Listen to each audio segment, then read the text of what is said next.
Olá, seja bem-vindo ao Love the Problem, o podcast oficial da Knowledge 21, ou K21 para você que já é da família.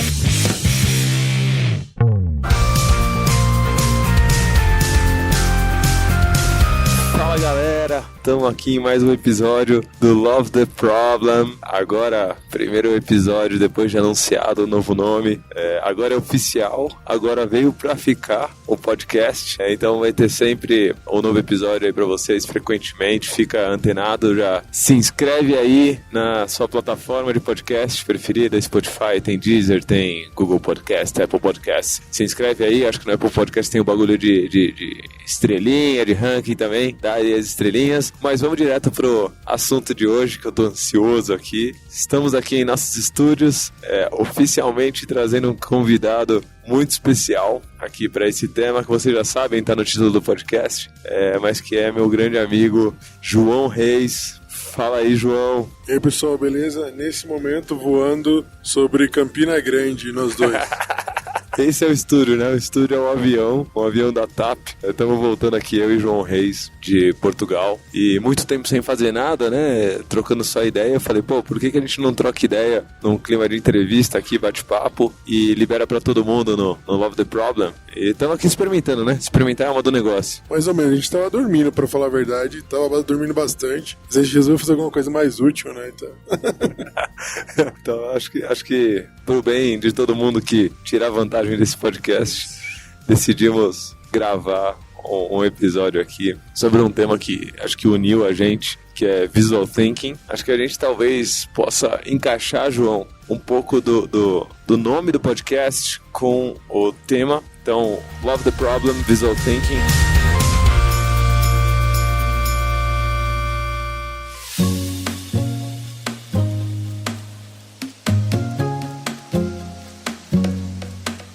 Vamos direto no ponto, sem enrolação. Que problema que a gente quer resolver com o Visual Thinking? Por que Visual Thinking? Tem até uma cena interessante, né? Até antes de você responder, fizemos um treinamento, no caso uma formação, porque estávamos em Portugal, a gente está vindo de Portugal agora. Fizemos juntos, a gente da K21, em parceria com João, que hoje está na Magalu, uma formação de Visual Thinking lá em Lisboa, na semana do Agile on the Road, que é uma semana que a Knowledge 21 junto com a Findmore, lá em Portugal, faz uma sequência de treinamentos muito maneiros, assim. Então teve treinamento de Kanban, e treinamento de Visual Thinking, e treinamento de Scrum Master, de Product Owner, OKR, métricas, Manage 3.0, RH ágil. Cara, teve muito treinamento, mas na formação de Visual Thinking, no final, todo mundo muito energizado, todo mundo muito feliz, mas teve um feedback. Uma pessoa não muito feliz. Sempre. O pessoal só fala de acerto, né? Em podcast a gente vai falar aqui de um feedback não tão legal, mas que para os próximos, quem fizer já vai ter a vantagem de ter isso integrado, que ele foi entender o porquê da coisa toda só na última hora, né, de formação. Então foi muita prática, e na última hora ele entendeu que problema que a gente estava tentando resolver. Então vamos começar aqui já pelo problema. Fica aí a resposta para essa pessoa que deu esse belíssimo feedback, inclusive, obrigado. Fica aqui a resposta já em áudio, gravada, e não só na prática como ele viu. Mas, João, que problema que a gente quer resolver com o Visual Thinking? Acho que o Visual Thinking ele se propõe a resolver alguns problemas, né? Mas acho que o principal é a comunicação.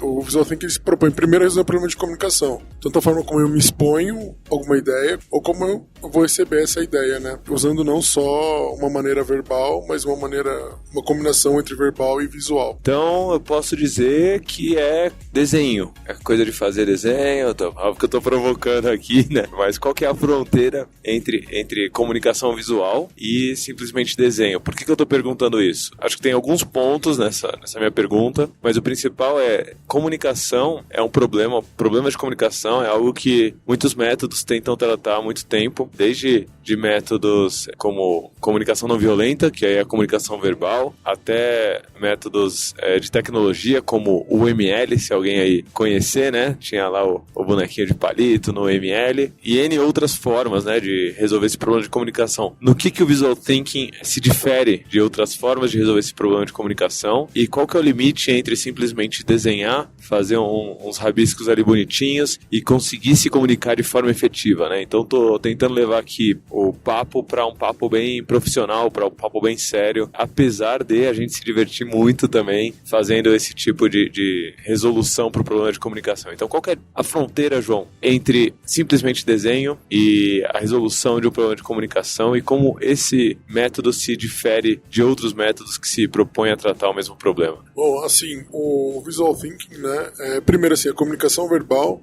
a gente nunca... Em toda a comunicação, a gente nunca consegue garantir que o que a gente está expressando é realmente o que a outra pessoa está entendendo. Né? Porque ela tem os seus filtros emocionais, os seus filtros históricos, enfim, tem uma série de coisas que ela considera para interceptar a mensagem que você está passando e realmente te entender ou não te entender. De uma forma verbal, você pode passar a sua ideia e a pessoa ler aquilo de uma forma diferente, ouvir aquilo de uma forma diferente por conta dessas experiências dela, por conta desse processo dela e não entender de verdade o que você está falando. Com o Visual Thinking, a gente tenta conectar, né, a comunicação com outros pontos, com desenhos, usando elementos visuais para conectar com outras âncoras que vão ajudar esse entendimento a ser um pouco melhor. Também o Visual Thinking ele ajuda muito a memorização. Quando você conversa escrevendo, é diferente de quando você conversa desenhando. Quando você conversa desenhando, aqueles desenhos vão criando links no seu cérebro e aí você depois consegue lembrar muito mais daquilo que você conversou e, enfim. Então eu acho que é esse o ponto, sabe?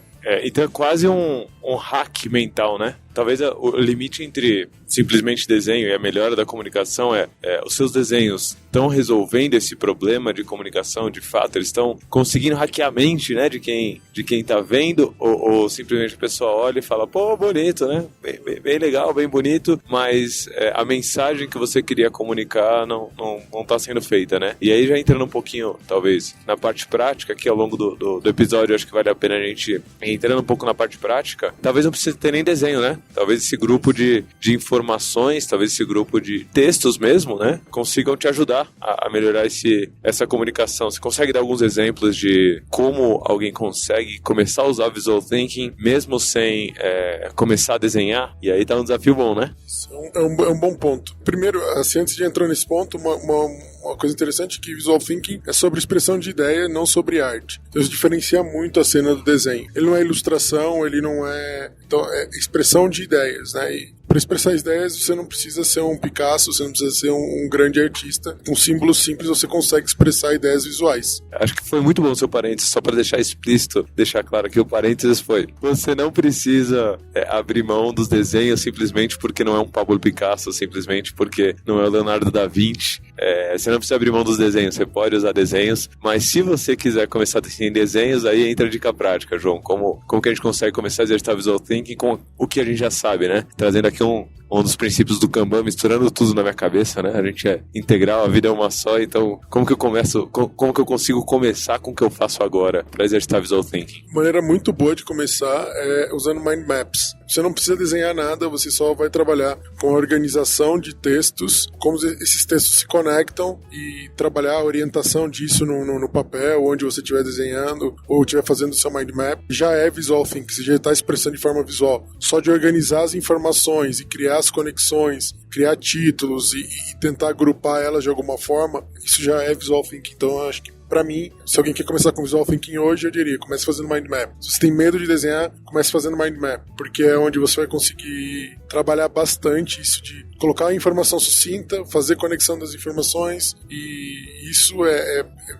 base pra mim do Visual Thinking. É interessante que qualquer um consegue fazer, e já tem um hack mental aí, né? Porque se você tiver, por exemplo, ouvindo esse podcast enquanto anota alguma coisa, ou se você estiver numa palestra, estiver num treinamento e quiser começar a tomar nota disso, geralmente você começa de uma forma linear, né? Começa em cima, da esquerda para a direita, descendo linha por linha, e nossa cabeça não funciona de forma linear. É isso que eu comecei a perceber. Assim eu comecei a exercitar Visual Thinking, percebi que eu comecei a conseguir traduzir melhor o meu mapa mental pro papel. Inclusive, fica a dica aí, né? Precisa de um software muito poderoso, de uma mesa de edição, não, papel e caneta é prático o suficiente. Um guardanapo e uma caneta já funciona. Guardanapo, não precisa de caneta lápis, pronto, vamos simplificando, né?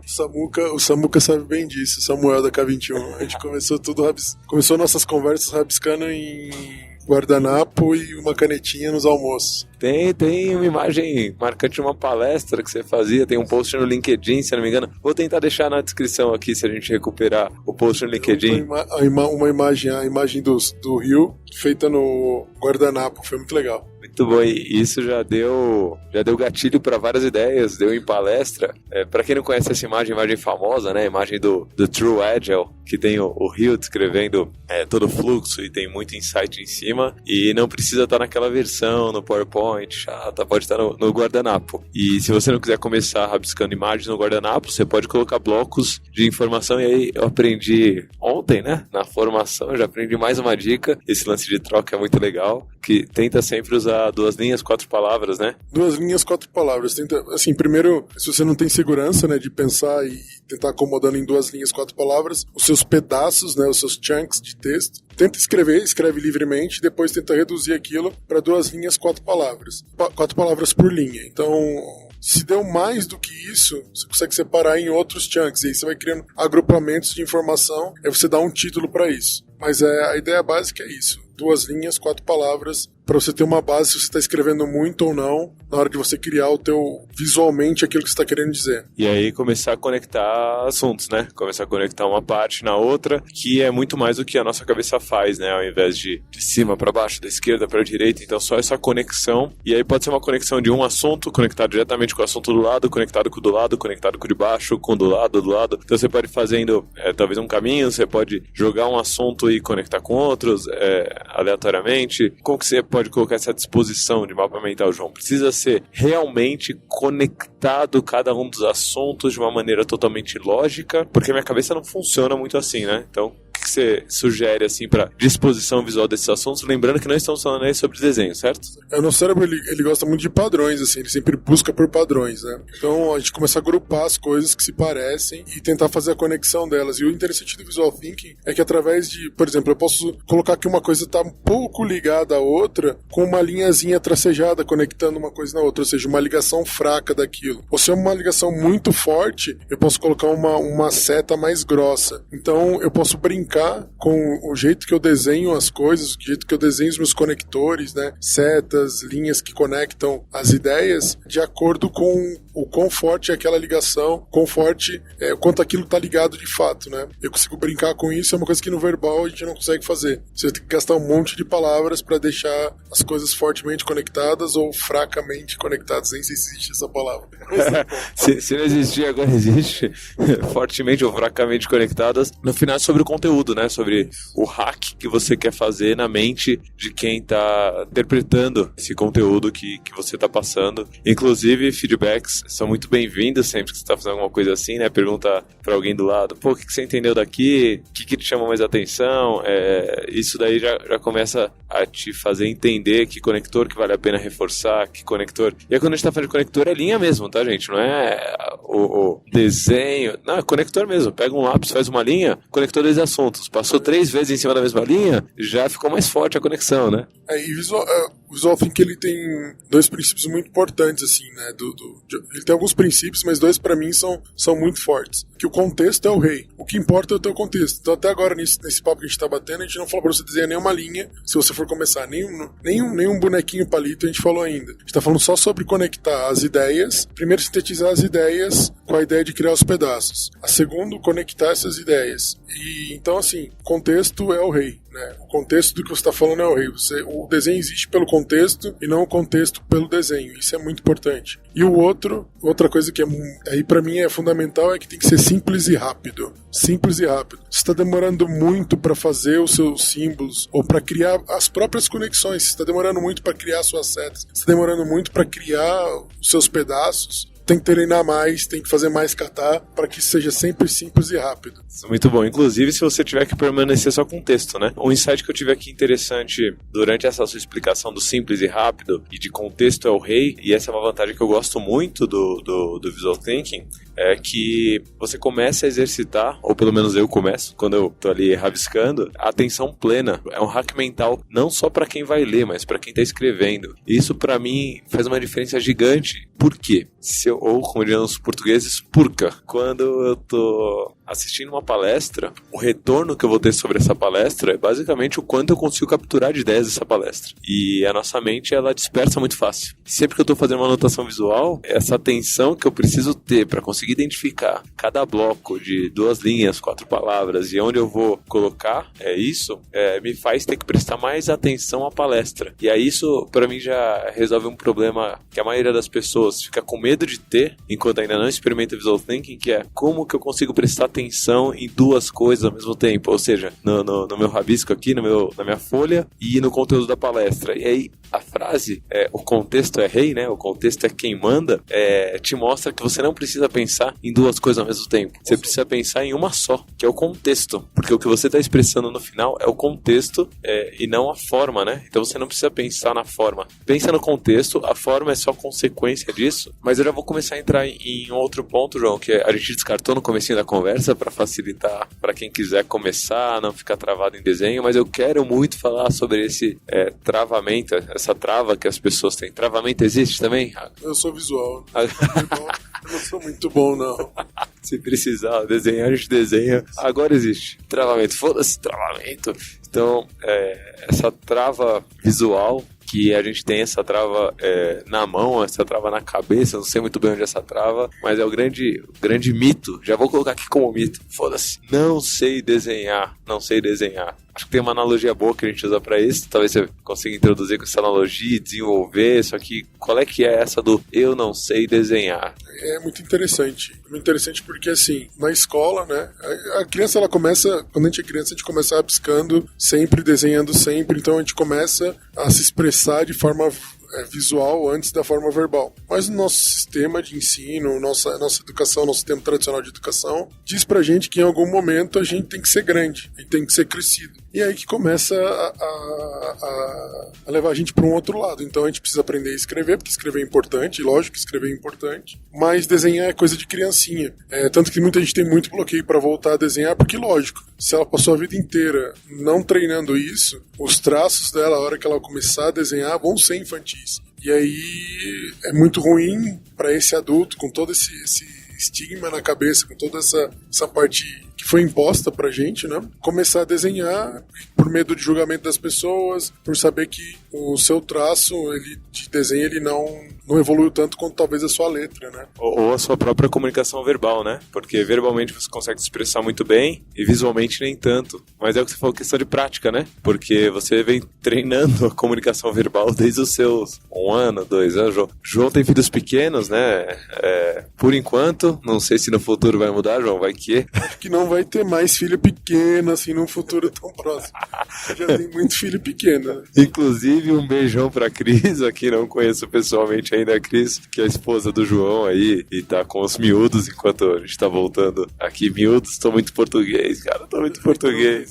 Os putos, calma, putos só pra... carinhosamente, é só pra homem, putos, beleza, mas é um jeito carinhoso de chamar o menino, né, o puto. Então quem estiver ouvindo aí no Brasil não fica preocupado com isso, mas o que eu ia dizendo é que o João tem filhos pequenos, né, tem, não sei se você não quiser que eu diga também, João, não? Tô tranquilo, que bom. Clarinha, Malu e Tomás, e os 3 estão se desenvolvendo visualmente desde o começo. Isso não significa, pra mim pelo menos, que eles vão ser desenhistas profissionais quando crescerem, mas pra mim significa que eles vão conseguir desenvolver a habilidade verbal e escrita, né, a letra, tanto quanto a habilidade visual ao longo dos anos. E é prática, né? Prática é fato. Você vai praticando, você vai começando a ficar melhor. E quando você pega os desenhos, e aí quem tá ouvindo e tem filhos já deve estar começando a se identificar, quando você pega os desenhos, a criança consegue se expressar no nível visual tão melhor quanto o verbal, às vezes. Isso é fascinante. A trava impediu a gente de chegar aqui. Então já tem um trabalho aqui, um call to action, ó que bonito. Um call to action prático aqui para quem tem filho, que é não deixar essa trava impedir seus filhos de chegar aos 25, 30 anos, como foi meu caso, e tá ali falando, putz, será que eu sei desenhar, né? Não, na verdade, assim, eu ia contar que eu dei muita sorte, assim, porque meu pai, ele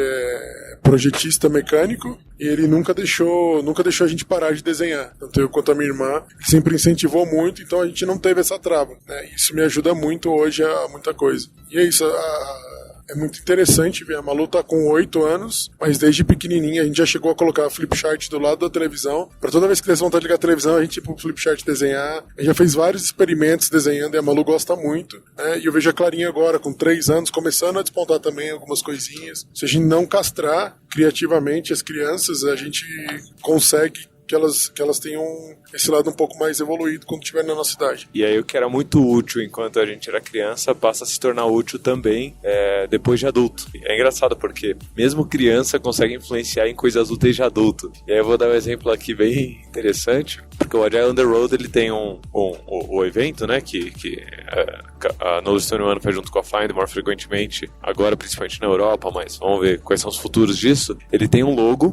que é uma Kombi, né? Uma combosa, muito maneira, provavelmente feita por algum bom designer aí no passado. Acho que o pessoal, talvez de marketing, da Findmore, alguma coisa assim. Então tem a combosa ali, que é o símbolo do Agile on the Road. E aí nessa edição a gente colocou a formação de Visual Thinking e convidou o João para parear aqui na formação. E surgiram no logo alguns personagenzinhos aqui e ali, especialmente para formação de Visual Thinking. É inclusive estampado no estojinho que a gente está usando para formação. E da onde vieram esses carinhas? Aí falando de aplicação profissional, né, João? Conta essa história que é muito boa. É isso, eu tinha falado pro Marcelo, da K21, que eu ia tentar dar uma personalizada no logo, fazer alguma coisa, mas não vinha nenhuma ideia. E aí desenhando com a Clarinha, com a mais nova, ela fez uns bonequinhos pretinhos assim, aí veio a ideia e aí foi que eu comecei a rabiscar lá no logo e acabou virando um padrão que eu tô usando para fazer os meus sketches hoje até. E é engraçado isso, né? As coisas vão conectando, uma experiência de desenhar com o filho me trouxe ideia. Exatamente, então de uma criança de 3 anos, Clarinha hoje, de 3 anos a Clarinha já deu uma ideia de fazer um bonequinho de um jeito diferente, que ficou muito maneiro no logo, segurando uma caneta aqui atrás da combosa, saindo por cima dela, e é o que a gente chama de Ant-Man. O João me contou esse nome. Você está acostumado provavelmente com o bonequinho de palito, que eu chamo carinhosamente de Palito Man, misturando aí português e inglês, Stickman, né, em inglês, mas você pode começar a tentar pegar o corpinho aí do seu bonequinho de palito e ir rabiscando mais em cima dele, né, vai reforçando, até ele ficar um pouco mais gordinho e ele vai virar um Ant-Man, que vai parecer uma formiguinha. Inclusive na formação eu lembro que a nossa grande amiga Ju Alvray, mas ela participou da nossa formação como aluna, né, na sala. Assim, ela falou que nunca tinha desenhado ao longo, sei lá, das últimas 2 décadas, e em pouco tempo, acho que em 2 horas, talvez 3 horas de formação, ela já estava fazendo uns bonequinhos, umas pessoazinhas com esse padrão, né, do Ant-Man, cheio de forma, cheio de expressão, e é questão de prática, né? Então prática e quebrar preconceito, quebrar esses paradigmas que estão na nossa cabeça, né? No final não é só sobre desenhos, imagens, e teve uma época até, João, que eu lembro que você estava muito motivado a começar a ir além do Visual Thinking, que eu acho que você vai hoje você para mim pelo menos já é uma inspiração, não só para desenho, não só os seus traços, que eu copio, e tamo aí, e agora não só eu copio, mas tem mais pelo menos N pessoas que estavam lá na sala que também copiam. Vocês vão começar a ver traços parecidos com o do João. Abraço pro Ricardo, que pegou muito bem seus traços, Ricardo Túlio, aí de Lisboa, grande amigo nosso também, que tá copiando muito bem os traços, e é permitido copiar, que fique claro, né? Totalmente, pode copiar à vontade. Copia, pratica, mas como o contexto é rei, eu acho que dentro do contexto do trabalho do conhecimento, uma aplicação prática é ir além só do visual thinking e começar a alcançar uns novos níveis. E eu lembro que você estava chegando nesses níveis muito bem. O que tem além do visual thinking, João? Então, assim, na verdade, tudo que mexe um pouco com criatividade, né? O profissional do conhecimento, ele busca soluções emergentes para resolução de problemas, né? Que do jeito normal não dá para resolver. Então, ele através de soluções que vão emergir, né? Então, ele precisa muito de criatividade. Criatividade, eu vi uma vez um uma definição muito interessante, né? A gente liga sempre criatividade à coisa legal, não a coisa chata do trabalho. Mas não, o fato de você criar um software que vai resolver um problema, né, ele exige criatividade. Ela não é só expressão artística, né? Só para dar um exemplo aqui, João, para ir além de software, né? Eu tô sempre me forçando a sair só da minha caixinha ali e na K21 eu tenho contato com muita gente que não veio só de software, mas, por exemplo, o processo de contratação de pessoas também exige criatividade, né? Você acha que é só seguir processo, mas também exige criatividade. Então, assim, não se limite, você que está ouvindo o podcast, não se limite só a software, não se limite só a visual, criatividade vai muito além. E nesse processo de criatividade, João, como você ia falando? Eu tenho experimentado algumas coisas que vão gerar alguns triggers criativos, assim, por exemplo, storytelling, ele gera trigger criativo, ajuda as pessoas a saírem daquela situação. Às vezes ele quebra um pouco, ele usa um pouquinho de alguma coisa um pouco mais lúdica para quebrar aquele peso que tem de você começar uma ideia, de você começar a desenvolver um pensamento. Jogos, né? A gente até testou agora um jogo a gente fez no domingo, lá em Lisboa, a gente fez o reunião do Flight Club. Depois o Lula fala um pouco mais o que é o Flight Club. Pra quem ouviu o episódio de Flight Levels, acho que alguns episódios atrás, já tá ligado no Flight Club, e rolou a primeira desconferência aqui em Lisboa. Se você não ouviu, ouça aí o episódio de Flight Levels, mas como que era o jogo? Qual é que era? A gente testou um jogo que tinha que chama Stop Flying Blind. Um jogo seu? Isso.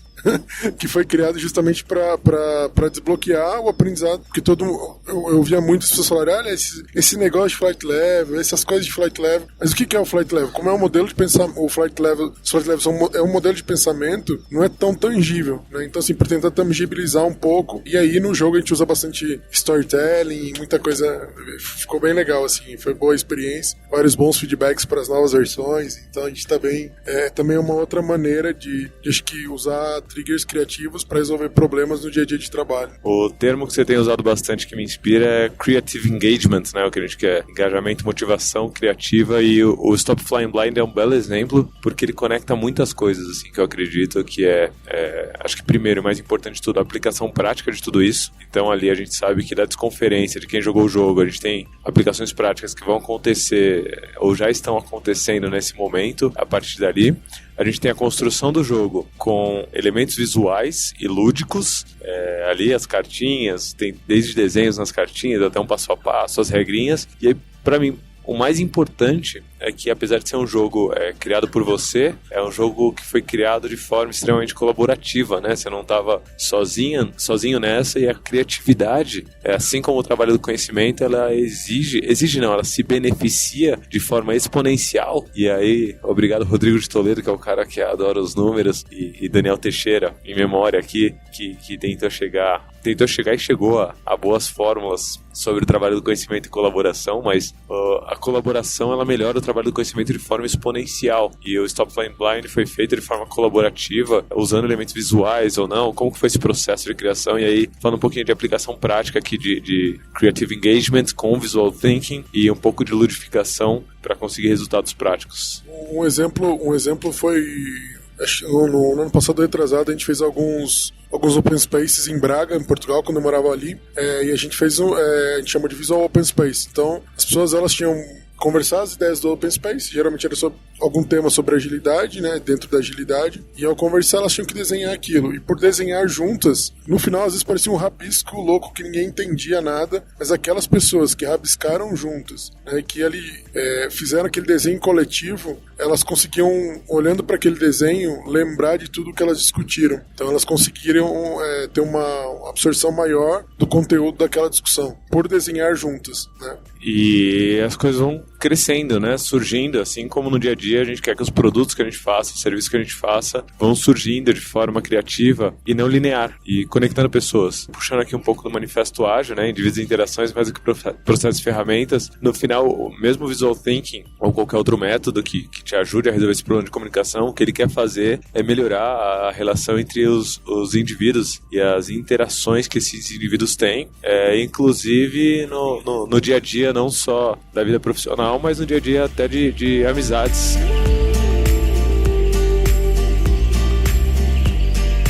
Acho que eu nunca te fiz essa pergunta, hein, João? Vou fazer pela primeira vez, mas como o Visual Thinking mudou sua vida e como ele já mudou algumas vezes, como ele vem mudando, como que isso funciona na parte não só profissional, né, mas conectando o João de uma forma integral, como que o Visual Thinking impactou na sua vida? Uma pergunta bem profunda e pessoal. Nunca te fiz antes, vamos ver. Eu sempre desenhei, né? Eu sempre gostei muito de desenhar, mas Visual Thinking mesmo, trabalhar com isso começou numa palestra no Agile Brasil, que eu lembro que eu fiz os desenhos e publiquei no Twitter, só pra ver o que dava, assim, né? Olhando pra isso hoje, eu olho pra esses desenhos que eu fiz, mas nem foram tão legais assim, mas causou um impacto grande. Muitas pessoas vieram conversar, pessoas me adicionaram e tudo mais para tentar, para saber como é que eu fazia e tudo, mas nem é tão legal assim, nem tá tão bom assim, né? De novo, a gente sempre faz um julgamento artístico da coisa, mas aqueles símbolos ajudaram as pessoas a memorizar e elas vieram falar, olha, ficou mais claro para mim o que aconteceu na palestra e tudo mais pelo teu desenho. Eu falei, e se eu fizer isso sempre?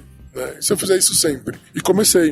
Eu precisava estudar inglês, né? Eu tava indo pro Canadá para estudar inglês, para treinar meu ouvido não era muito bom. E para treinar o ouvido eu comecei a ouvir TED Talks em inglês, só que eu perco a atenção muito fácil.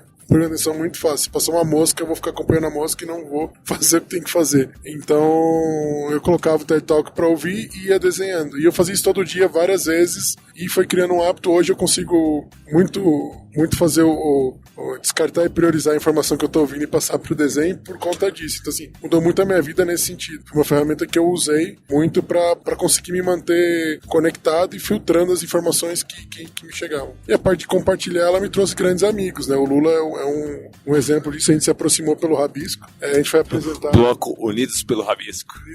Eu tenho o Romeu também, que tá em Lisboa agora, mas a gente tinha vários assuntos em comuns, mas a gente se aproximou mesmo porque a gente gostava de falar sobre Visual Thinking, né? Então assim, mudou bastante, mudou meu ciclo de amizade, mudou a forma como eu entendo as coisas e expresso elas, né? É muito legal essa sensação de... Eu já tive em evento sozinho, eu já fui para evento sozinho, sem conhecer ninguém, e é muito difícil esse quebra-gelo inicial, sabe? Você chegar em alguém e falar oi, sem ter muito assunto. Eu sempre fui tímido, por mais que eu consiga disfarçar, eu sempre fui tímido, e é muito legal essa sensação de você estar ali fazendo um negócio privado, né, que é o Rabisco, e alguém falar, poxa, que legal, posso ver? Só isso já quebrou o gelo. Já era. O que quebrou o gelo não foi a pessoa falando oi, foi você rabiscando, e já tem uma conexão feita ali. Outra coisa é você pegar, e outra coisa que também assim, você precisa expressar uma ideia, você pega uma caneta e vai para um flip chart, e começa a rabiscar ali, e as pessoas elas parecem que estão rabiscando junto com você. Então parece que elas estão construindo aquele desenho junto com você, acompanhando o teu raciocínio enquanto você desenha. Isso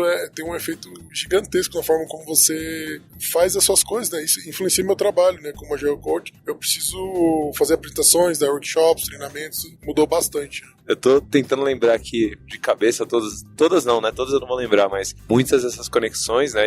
Desde conexão com o palestrante, porque quando você divulga a imagem também o palestrante se sente, pelo menos eu, sempre que alguém faz isso, se sente honrado ali, né? Se sente que a mensagem foi passada, ou se o rabisco estiver estranho também, tiver com umas mensagens meio tortas, sente o que precisa melhorar, mas... A conexão com qualquer pessoa no ambiente é meio mágica. Eu tô lembrando aqui, João, do movimento que a gente fez há uns anos atrás, os 30 dias de Agile Sketch, 30 Days of Agile Sketch, e tô lembrando de todas as conexões que gerou. O Romeu é uma que gerou por aí. Eu encontrei ele num... A Coca também. A Coca. Diogo Ricker também. Diogo Ricker, que começou a me conectar um pouco mais com a comunidade de Manaus, apesar de já conhecer uma ou outra pessoa ali, mas o Rabisco também nos uniu ali, e essas conexões vão gerando caminhos que a gente pode seguir, né? Elas são desde um bom quebra-gelo até um bom insumo para a criatividade, seja no quadro branco, no flipchart ou no seu papel privado. Uma dica boa que eu gosto de dar sempre e que eu fui aprendendo ao longo do tempo é: se você não acha que o seu rabisco tá bom o suficiente ainda, continua fazendo e praticando, e uma hora alguém vai estar do lado e vai ver e falar que tá legal e falar que quer ver, ou isso vai ser útil. E nesse momento já é o momento talvez de você começar a se abrir mais e começar a divulgar ativamente. É óbvio que eu corro um risco aqui de alimentar aqueles que gostam muito de holofotes e de visibilidade aí. Nesses tempos de mídia social isso pode ser um perigo, mas eu compro o risco aqui para as pessoas que estão operando muito de maneira low profile, e as pessoas que a gente colocou aqui são pessoas, talvez, low profile. Romeu é um cara muito low profile, só explicando o termo, é muito ruim usar um termo em inglês assim no meio, mas alguém que voa discretamente ali, né, alguém que está discretamente, talvez um jeito bom de você conseguir impactar mais o mundo seja começando a rabiscar e chamar a atenção das pessoas do seu lado, porque a colaboração é essencial para o trabalho do conhecimento e para a criatividade. Quanto mais desenho simples a gente compartilhar, menos a noção de desenho artístico, eu preciso fazer uma arte para expor, vai ter, né? Se a gente tem um movimento que está colocando seus desenhos ainda com seus traços mais simples e para conectar ideias, né, a gente consegue mudar um pouco a cabeça das pessoas. Então, ou pelo menos gerar uma curiosidade, tipo, então eu não preciso ser um Maurício de Souza para conseguir postar alguma coisa ou expor as minhas ideias, né? Exatamente. Inclusive, abraço pro Maurício de Souza, brincadeira, ele nem deve ouvir o podcast. Mas se eu ouvir, vai que, né? Você tem um homônimo, né? Um abraço pra Mônica. Um abraço pra Mônica, pra Magali.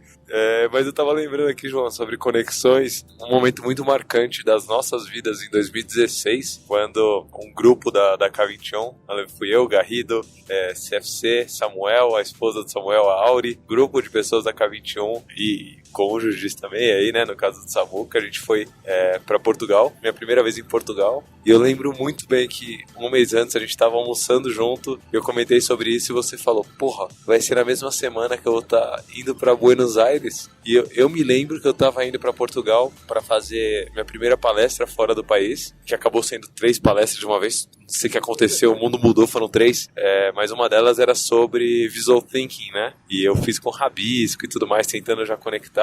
E ao mesmo tempo, enquanto eu estava em Portugal com todo o grupo da K21, eu já ia falar toda a malta da K21, só que aí tem que falar toda a malta, toda a Cup of 21, mas enquanto eu estava em Portugal com a galera da K21 2016, nessa semana, eu lembro que você também estava fazendo alguma coisa marcante ao mesmo tempo, né, João? Isso foi uma coisa muito, muito legal, assim, eu tenho um amigo na Argentina, o Pablo Tortorella, e a gente sempre trocou, acho que desde 2015, mas a gente trocava ideia por Twitter, e aí um dia eu falei, pô, seria legal a gente se ver, né, trocar uma ideia, fazer uns rabiscos juntos. Eu falei, eu vou estar porque ele viaja muito, né, trabalha com agilidade também, então ele viaja muito dando treinamento, fazendo consultorias. Pô, seria legal. Eu falei, cara, eu vou pra aí. Tinha passagem barata, dei uma olhada, tinha passagem barata pra Argentina, eu falei, mano, eu vou pra aí. E aí eu fui pra Argentina, e lá a gente fez o primeiro Sketch and Beer, que a gente sentou numa cervejaria pra desenhar e trocar ideias sobre várias coisas, né, então juntou uma galera lá, tudo mais, e nessa galera tava o Alistair Cooper.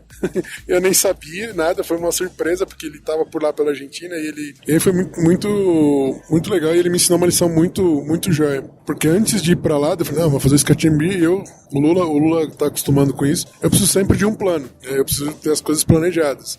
Eu não sou um cara muito organizado, mas se eu não tenho um plano, eu fico um pouco desesperado. E aí eu fiz um sketch, mano, super bonito do plano, de como a gente ia organizar as discussões como a gente ia organizar as discussões do Sketch and Beer. E aí eu mostrei o desenho e tudo mais. Eu lembro quando eu cheguei, eu mostrei o desenho, ele pediu pra ver o caderno, olhou o desenho e tal. E aí no final, ele tava rabiscando, tomando cerveja, rabiscando super alegre, assim. Aí no final ele falou assim, olha, ele pegou e falou assim, ó, me dá o seu desenho. Eu dei o desenho pra ele, falou, ó, isso aqui é o que você planejou, isso aqui é o que acontece. E ele mostrou o fluxo de como aconteceu. Ele falou assim, ó, seja leve. Isso foi muito importante, e assim, esses dias aqui com o Lula eu tenho aprendido bastante isso, né, tipo, ser mais leve, tipo, pode ter um plano acho que é interessante, mas acho que o Sketch and Beer também, os desenhos ajudaram a gente a abrir um pouco a cabeça para uma opinião do outro, né. Inclusive, tô lembrando das outras edições que a gente fez do Sketch and Beer, sem o Alistair Coburn, sem o Pablito, incluso, abraços para Pablito, em algum tempo vamos a conocernos,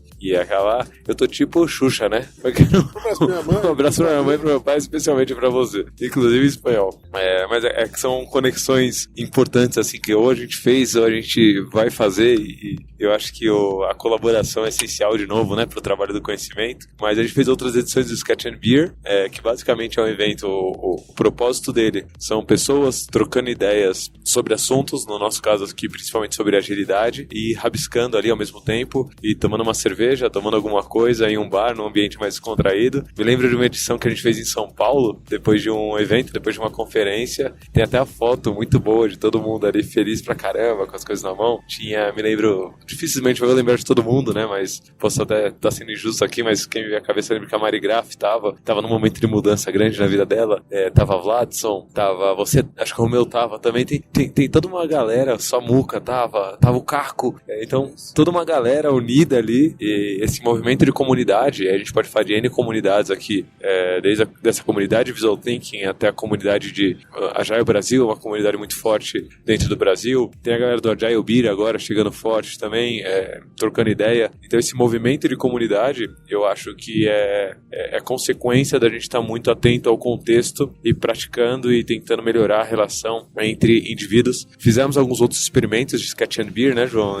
Muito diferentes, alguns um pouco mais experimentando coisas, né, colocando exercícios, colocando alguma coisa, testa isso dá certo, isso dá certo nesse contexto, isso dá certo em outro contexto. É interessante que tentando entender um pouco, né, dessa nossa conversa aqui. Então, a gente começou falando que Visual Thinking ajuda a gente na comunicação, mas ele também ajuda a gente a criar conexões e desenhar junto. O desenho coletivo, ele ajuda a gente a criar conexões, e isso é muito importante, né? Inclusive, já vou deixar aqui alguns convites, nem haríamos antes, mas eu acho que vale a pena deixar um convite aqui pra galera. Se quiser puxar um Sketch and Beer, né, se quiser experimenta, se precisar de ajuda, chama o João, me chama, a gente tá aí nas redes sociais. Então, convite para quem quiser puxar um Sketch and Beer experimental. A gente tem algumas lições aprendidas, mas mete as caras, experimenta. A base é troca de ideia e rabisco junto com cerveja e descontração em algum lugar. E eu vou deixar um convite também para acessarem o sketchandbeer.com, sketchandbeer.com, que é um blog que o João começou. A gente tem tentado colaborar e manter, não tem andado tão... Um pouquinho parado ultimamente. Um pouquinho parado, tem alguns posts que estão em inglês, mas eu vou deixar o convite para quem quiser ler, ou quem quiser também escrever sobre os impactos do Visual Thinking na vida, para ajudar a movimentar e aumentar esse movimento por aí. Fica à vontade para escrever, é um bom jeito de treinar a prática de escrita em inglês, ou se quiser escrever em português, a gente faz um movimento, uma força-tarefa para traduzir, publicar e terá em cima. Só não deixa para pegar feedback muito tarde, né? Começou a escrever alguma coisa ali, já manda o link pra gente ver para que rumo que vai e talvez publicar e começar esse movimento. Mas tem alguns posts bem interessantes, tá? Inclusive sobre as edições do próprio Sketch and Beer, e chamar toda a galera para começar a praticar sozinha mesmo. A gente fez na formação, a gente fez alguns katas, visual kata. Kata é um treino, né, repetitivo de golpes nas artes marciais. Se eu estiver falando besteira aí, quem faz artes marciais me diga, porque eu não faço. João tá aqui me sinalizando que não é besteira, então kata é um treino repetitivo. Mas eu nunca fiz arte marcial, eu só tô falando o que falaram. Mas a gente fez repetição de desenhos, né?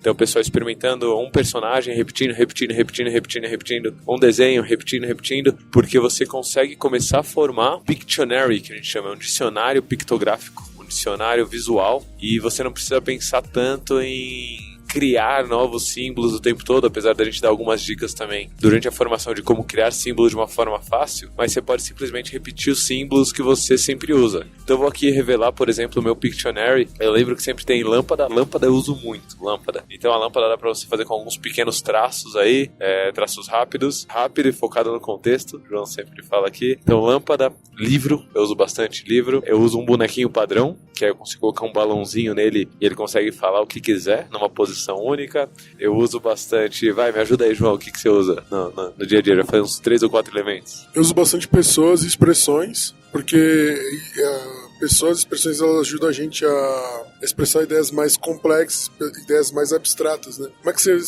você desenha um sentimento? Então, Coração, lembrei do coração aqui.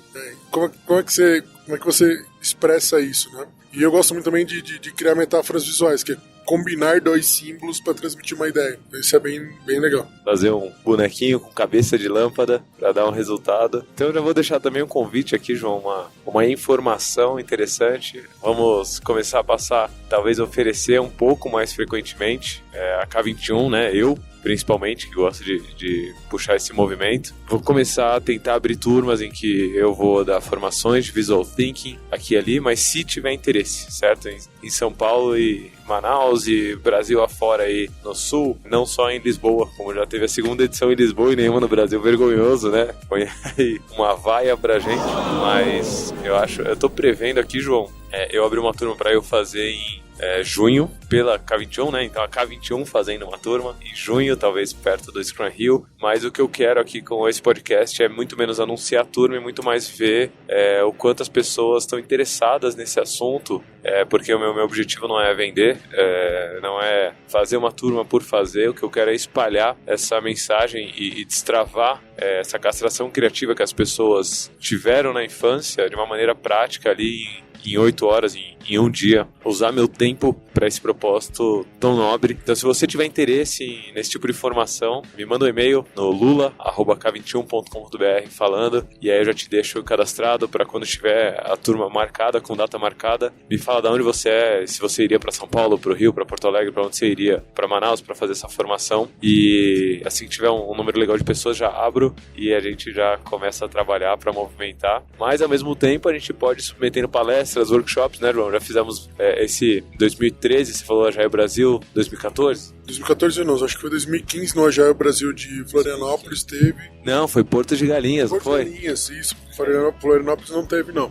De Porto de Galinhas que teve. Depois foi o Agilidade Recife também, já rolou. Recife, então, fazer workshops em eventos e palestras, em eventos de comunidade, já começa a ajudar a espalhar essa palavra, ou gravar um episódio de podcast aqui durante o voo de volta de Portugal. Pode ajudar. Então faz o movimento rolar, conecta pessoas e vamos trabalhar com criatividade, porque afinal, provavelmente você que está ouvindo esse podcast ou vai vir a ser em algum momento um trabalhador do conhecimento, não tem escapatória para onde o mundo está indo. Agradeço muito aqui a presença do João, a presença no podcast, né? Porque no avião só tá. Mas a presença dele no podcast e a presença dele, acho que nessa amizade de tanto tempo e os ensinamentos dele e a participação especial nessa formação aqui em Portugal, trabalhando junto com a gente. Obrigado, João. Obrigado a todo mundo que a gente lembrou de citar. E também aqueles que a gente tem conexões fortes, mas não lembrou de citar, desculpa. Mas é muita gente unida, assim, tentando fazer um movimento criativo e colaborativo, levar o trabalho do conhecimento para frente. Então, brigadão, João, por essa horinha de bate-papo. Espero que a galera tenha gostado também. Se você quiser deixar algumas mensagens finais aí. Então, eu agradeço, né? Eu que agradeço. É muito bom falar sobre isso, né? É bom encontrar pessoas com quem trocar ideia de um assunto que você ama, que você gosta bastante. Então, agradeço por esse papo, Lula, e me coloco à disposição. Se você quiser, se você quer rabiscar, tem vontade de fazer, quer entender um pouco mais sobre Visual Thinking, não conhece, me procura, troca ideia e vai gerando conexões para isso, né? Eu gosto muito dessa parte de conexões, né? Porque para comunicação e memorização existem muitas técnicas, né? E são muito importantes e acho que isso ficou bem claro, mas se você for ver a tônica do nosso papo, foi como as conexões geradas pelo Visual Thinking mudaram o nosso dia a dia, né? Então isso pra mim é bastante importante. Muito bom, mudando vida de pessoas, impactando desde o trabalhador do conhecimento até o trabalho do conhecimento, as organizações. É para isso que a gente da Knowledge 21 tá aqui, é para isso que o João, amigão de sempre, troca ideia direto com a gente, com vocês. Então a gente vai ficando por aqui, diretamente dos céus da Bahia, né? Estamos aqui na Bahia agora? Diretamente dos céus da Bahia, Salvador, quase chegando. Passando por Vitória da Conquista nesse instante. Quase chegando lá, é aqui que a gente se despede. É isso aí, galera, valeu, um abraço pra todo mundo, a gente vai ficando por aqui em mais um episódio do Love the Problem.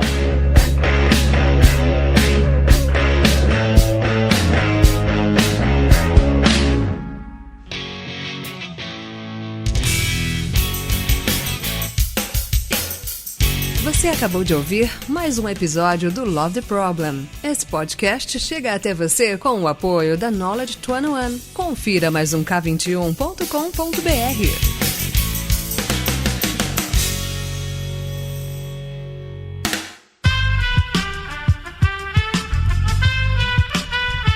Este podcast foi editado por Aerolitos Edição Inteligente.